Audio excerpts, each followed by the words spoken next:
Irmãos e irmãs, vamos a mais um momento da nossa liturgia da palavra. Momento de fé, de introspecção, de meditação. Liturgia de 12 de agosto de 2021, quinta-feira, 19ª semana do tempo comum. A cor litúrgica é verde. No rito da celebração, temos o ofício do dia. Antífona da entrada. Considerai, Senhor, vossa aliança, e não abandoneis para sempre o vosso povo. Lembrai-vos, Senhor, defendei nossa causa, e não desprezeis o clamor de quem vos busca.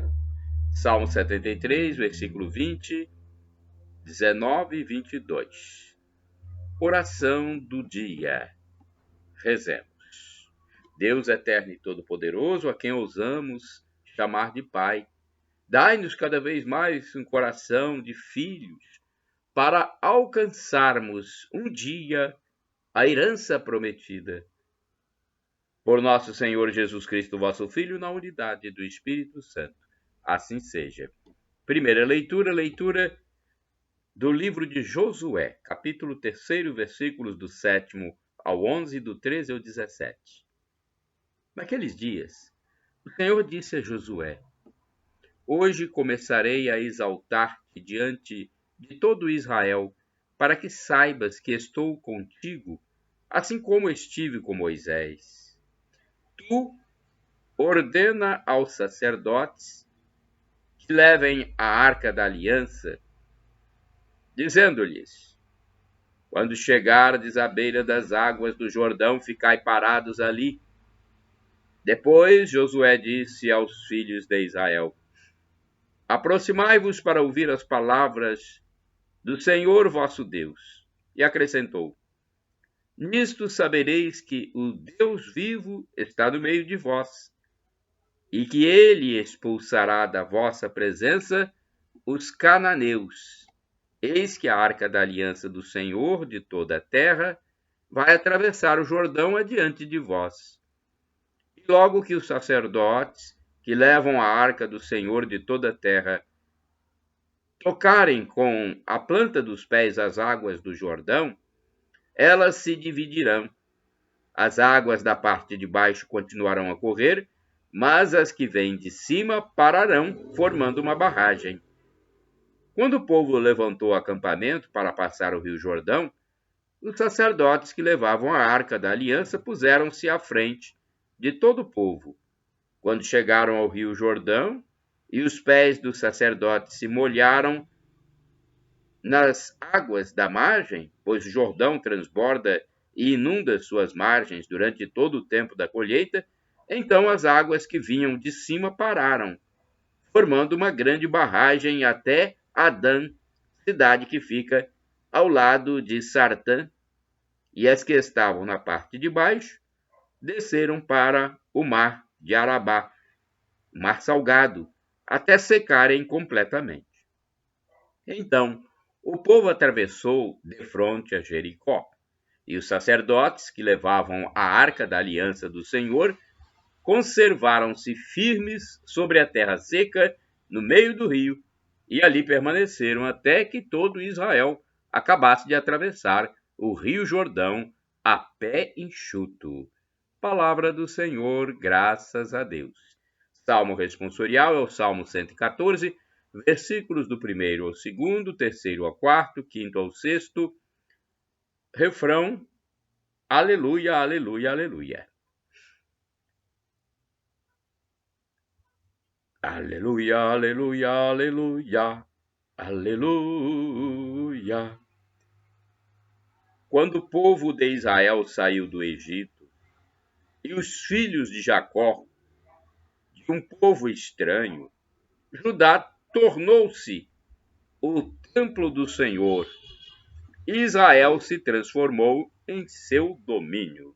Aleluia, aleluia, aleluia. O mar é visto. Retificando, o mar, à vista disso, pôs-se em fuga e as águas do Jordão retrocederam. As montanhas deram pulos como ovelhas, e as colinas parecendo cordeirinhos. Aleluia, aleluia, aleluia. Ó mar, que tens tu para fugir? E tu, Jordão, por que recuas deste modo? Por que dais pulos como ovelhas, ó montanhas? E vós, colinas, parecendo cordeirinhos. Aleluia, aleluia, aleluia. Estamos, aleluia, aleluia, aleluia. Aclamação ao Santo Evangelho. Aleluia, aleluia, aleluia, aleluia. Fazei brilhar o vosso semblante ao vosso servo, e ensinai-me vossas leis e mandamentos. É o Salmo 118, versículo 135. Aleluia, aleluia, aleluia, aleluia. Evangelho de Jesus Cristo, escrito por São Mateus, capítulo 18, versículos do 21 ao versículo 1 do capítulo 19. O Senhor esteja convosco, Ele está no meio de nós. Proclamação do Evangelho de Jesus Cristo, segundo São Mateus. Glória a vós, Senhor. Pelo sinal da Santa Cruz, livra-nos Deus nosso Senhor dos nossos inimigos. Naquele tempo, Pedro aproximou-se de Jesus e perguntou: Senhor, quantas vezes devo perdoar se meu irmão pecar contra mim? Até 7 vezes? Jesus respondeu: Não te digo até 7 vezes, mas até 70 vezes 7. Porque o reino dos céus é como um rei que resolveu acertar as contas com seus empregados. Quando começou o acerto, trouxeram-lhe um que lhe devia uma enorme fortuna. Como o empregado não tivesse com que pagar, o patrão mandou que fosse vendido como escravo, junto com a mulher e os filhos e tudo que possuía, para que pagasse a dívida. O empregado, porém, caiu aos pés do patrão e, prostrado, suplicava: Dá-me um prazo e eu te pagarei tudo. Diante disso, o patrão teve compaixão, soltou o empregado e perdoou-lhe a dívida. Ao sair dali, aquele empregado encontrou um dos seus companheiros que lhe devia apenas 100 moedas. Ele o agarrou e começou a sufocá-lo, dizendo: Paga o que me deves. O companheiro, caindo aos seus pés, suplicava: Dá-me um prazo e eu te pagarei. Mas o empregado não quis saber disso. Saiu e mandou jogá-lo na prisão até que pagasse o que devia. Vendo o que havia acontecido, os outros empregados ficaram muito tristes. Procuraram o patrão e lhe contaram tudo. Então o patrão mandou chamá-lo e lhe disse: Servo perverso, eu te perdoei toda a tua dívida porque tu me suplicaste. Não devias tu também ter compaixão do teu companheiro, como eu tive compaixão de ti? O patrão indignou-se e mandou entregar aquele empregado aos torturadores, até que pagasse toda a sua dívida. É assim que o meu Pai que está nos céus fará convosco, se cada um não perdoar de coração ao seu irmão. Ao terminar estes discursos, Jesus deixou a Galiléia e veio para o território da Judéia, além do Jordão. Palavra da salvação. Glória a vós, Senhor. Vamos agora à liturgia comentada de Antônio Carlos Santini. Ele é liderança da comunidade católica Nova Aliança. E-mail santini@novaalianca.com.br. O Senhor lhe perdoou a dívida. Mateus 18, versículos do 21 ao 1 do capítulo 19. A boa nova anunciada por Jesus à humanidade situa o perdão das ofensas bem no coração de sua mensagem. Antoine Blum, monge ortodoxo, comenta: Abre aspas. Assim como os hebreus foram chamados por Moisés para fugirem do Egito, segui-lo na noite escura, atravessar o Mar Vermelho, cada um de nós é conduzido ao deserto onde começa uma nova etapa. Entre o Egito e o deserto, entre a escravidão e a liberdade, estende-se uma linha de demarcação. É o momento do ato decisivo pelo qual nos tornamos homens novos estabelecidos em uma situação moral totalmente nova. Em termos de geografia, esta linha foi o Mar Vermelho, mas na oração do Senhor ela é o perdoai nossas ofensas, como também nós perdoamos. Este, como nós perdoamos, representa o exato momento em que tomamos nossa salvação em nossas próprias mãos, pois tudo que Deus faz depende daquilo que nós fazemos, e isto é de extrema importância na vida cotidiana. Se as pessoas que saem do Egito levam consigo seus ressentimentos, seus medos, seus ódios, suas queixas, elas permanecerão escravas na terra prometida. Não serão homens livres, nem mesmo homens em condições de construir sua liberdade. É por isso que entre a provação sofrida e a tentação de nossos demônios familiares encontra-se esta condição absoluta para a qual Deus jamais aceita algum tipo de arranjo. Não haverá dois pesos, duas medidas. Assim como perdoais, assim sereis perdoados. E o que não perdoais será retido contra vós. Não é que Deus não nos queira perdoar, mas se recusamos o perdão, transformamos em fiasco o mistério do amor. Nós o recusamos e já não há lugar no reino para nós. Já não podemos ir adiante se não somos perdoados e não podemos ser perdoados enquanto não perdoamos a todos os que nos fizeram mal. Isto fica perfeitamente claro, nítido e preciso, e ninguém pode imaginar-se no reino pertencer a ele se permanece em seu coração a recusa de perdoar. Perdoar aos inimigos é a característica do cristão, a mais elementar. Se falhamos nisto, não somos inteiramente cristãos e ainda erramos no deserto do Sinai. A lei do perdão não é um estreito regato na fronteira entre a escravidão e a liberdade. É larga e profunda. É o Mar Vermelho. Os judeus não a transpuseram por seus próprios esforços. O Mar Vermelho abriu-se pelo poder de Deus. Mas para sermos conduzidos por Deus, devemos entrar em comunhão com essa qualidade de Deus, que é a capacidade de perdoar, fecha aspas. Orai sem cessar, irmãos e irmãs. Por amor a meus irmãos, eu direi, paz para ti. Salmo 122, versículo 8.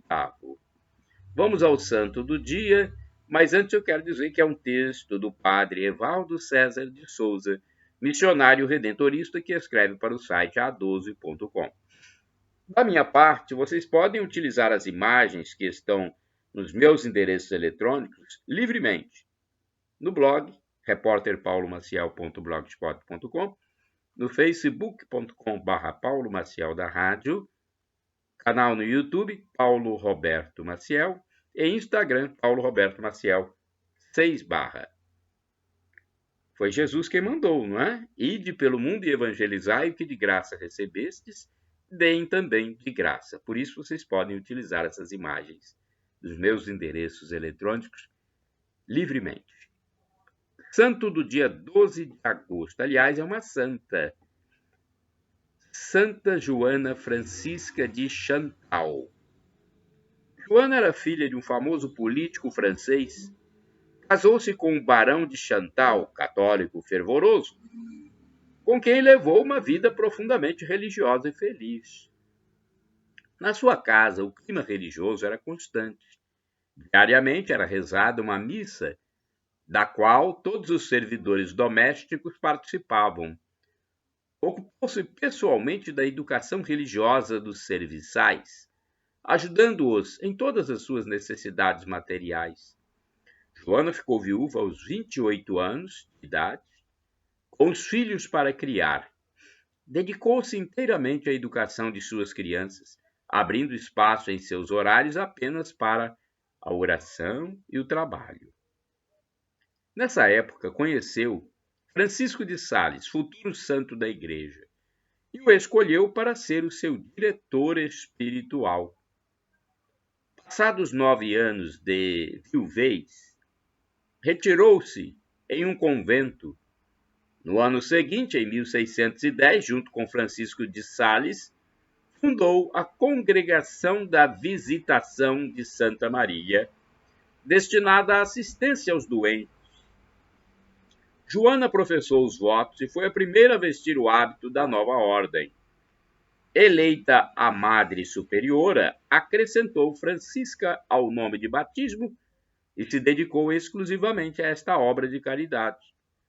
Fundou mais 75 casas para suas religiosas com toda a sua fortuna.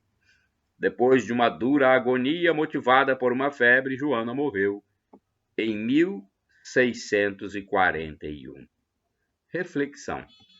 Santa Joana, modelo de esposa e mãe, desligou-se da família para tornar-se, em meio a grandes provações, exemplo de santidade na vida religiosa.